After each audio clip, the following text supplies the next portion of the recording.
ఇలాంటప్పుడు కేవలం పుస్తకాలు మాత్రమే చదువుతున్న మీలాంటి వ్యక్తి ఐఏఎస్ అయ్యి సొసైటీలో ఉన్న ప్రాబ్లమ్స్ ని ఎలా హ్యాండిల్ చేస్తారు?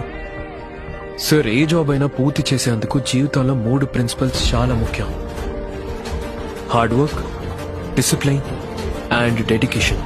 మనలో మార్పు తీసుకురాగలిగినప్పుడే మనం సమాజంలో కూడా మార్పు తీసుకురాగలం.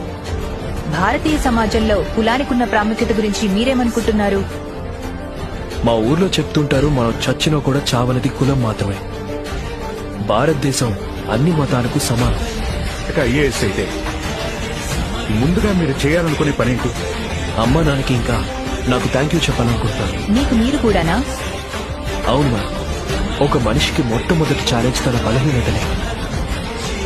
మనం అన్నిటికంటే ముందు వాటినే గెలవాల్సి ఉంటుంది. దానికోసం మనల్ని మనం గౌరవించుకోవడం చాలా ముఖ్యం.